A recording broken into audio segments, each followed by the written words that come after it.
In this video, we return to our recent trip to National Harbor, Maryland to tour the MGM National Harbor Resort and Casino. We didn't stay at this resort because it is about a mile down the road from all the other things to see and do in National Harbor. We wanted to stay in the middle of it all, so we picked a hotel in a more central location.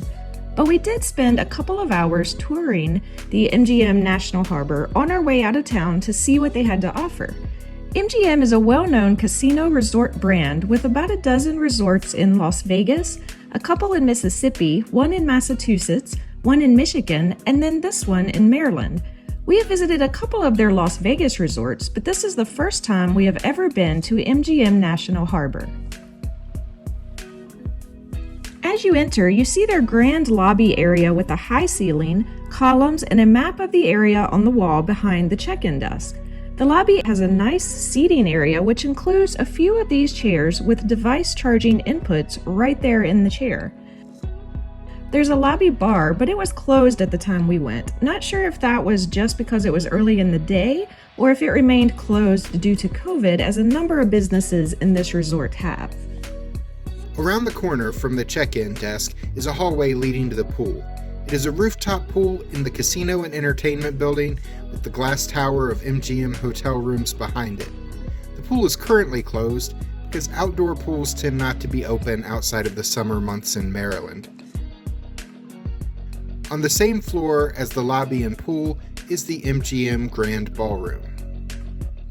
The main chandelier extends down into a stairwell in the center of the lobby that takes you to the casino, shopping, and dining area below. At the bottom of that spiral staircase is our favorite part of this resort, the conservatory. This is similar to the conservatory at MGM's Bellagio Resort in Las Vegas that we saw a couple years ago and loved. This one is a bit smaller, but still, it was beautiful. The exhibits in the conservatory are seasonal, so they change out several times a year. Currently, the area is decorated for spring. The displays feature both live flowers and plants, as well as artistic displays created by designers who work with MGM to bring the conservatory to life each season. This season's display features butterflies, kites, water features, a frog prince, and a pagoda, all decked out to illustrate the beauty of spring.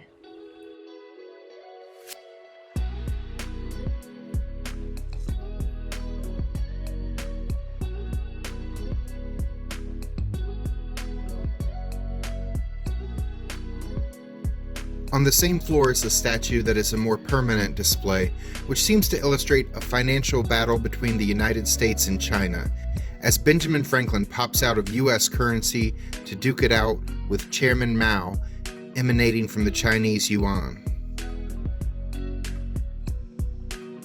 As you pass by the conservatory, you reach the district, home to the dining and shopping options available at MGM. There is Voltaggio Brothers Steakhouse, created by brothers who appeared as contestants on season 6 of the TV show Top Chef. One of the brothers won, and the other brother was the first runner-up on the show. This steakhouse serves dishes inspired by their home state of Maryland. There's a Vietnamese restaurant named Saigon Street, and a seafood eatery called Papa's Crab Cakes. There's a Shake Shack, a well-known burger and milkshake chain that we never get unless we travel because there are none near where we live. There's a French pastry shop called Bellagio Patisserie. There's an authentic Asian restaurant called Ginger, which serves Chinese, Japanese, Korean, and Thai dishes. There's even a food court area with takeout options such as pizza, fried chicken, sushi, and tacos. There's a seating area right next to these restaurants, though it was all curtained off when we walked by, even though it was lunchtime, so I'm guessing that seating is closed due to COVID. There were also numerous shops in the district. This one is MGM & Company. They sold a lot of MGM branded souvenirs, as well as some toys, snacks, and drinks, like any usual resort gift shop would.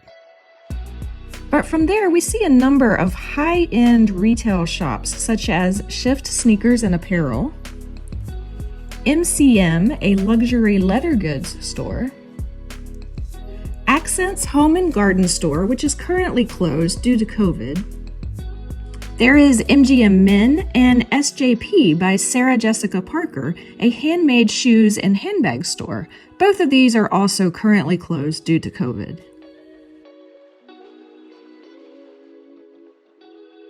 There is Specs, a designer eyewear store, and Breitling, a designer watch store.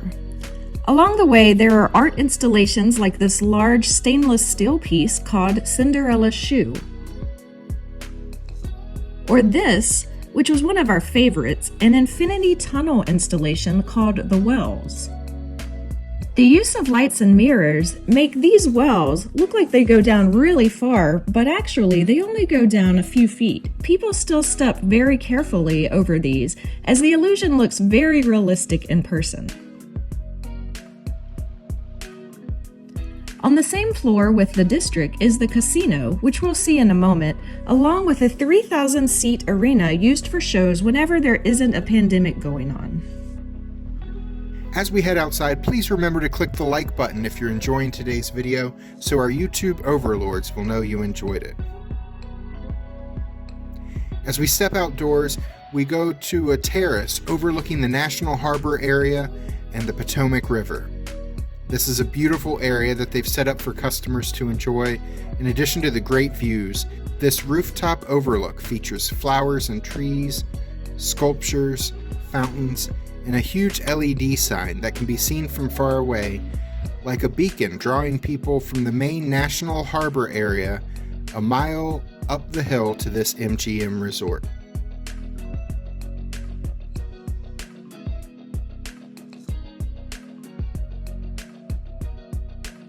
The big draw here for many people will be the casino. It was pretty crowded at the casino on our last morning in town, though for the most part, we tried to point our camera at areas that were mostly empty, just in case people don't want to be seen gambling on YouTube. Gambling has never really been our thing. We only gambled $4 in slot machines when we were in Las Vegas so that we could say we had the experience. We won $3.75, so Vegas only got us for a quarter. We just feel like we work hard for our money, and potentially gambling it away doesn't sound like good stewardship of it to us. We would much rather spend it on travel. But we know some people do enjoy gambling, so if you do, here is the only casino close to Washington, D.C. May the odds be ever in your favor. There were 3 bars and lounges in the casino, which were all closed at the time we walked through.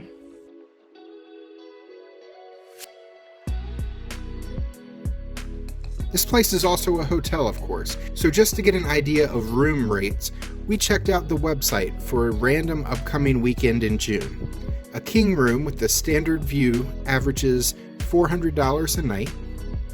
A queen room with the view of the river goes for $449 a night the same weekend.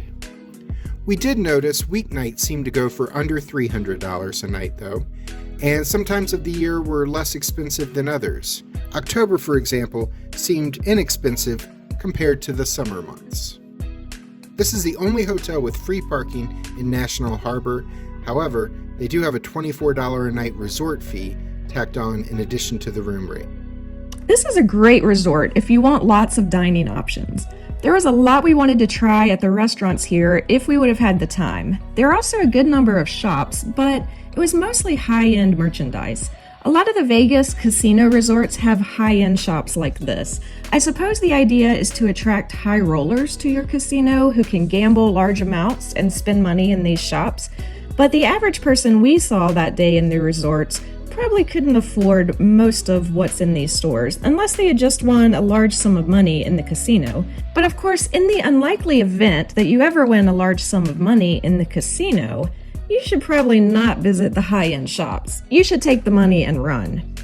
Please consider subscribing to our channel to check in on our travels to National Harbor and other places we're planning to visit in the coming months. I'm Alice. And I'm Jack. And we'll see you the next time we're traveling through.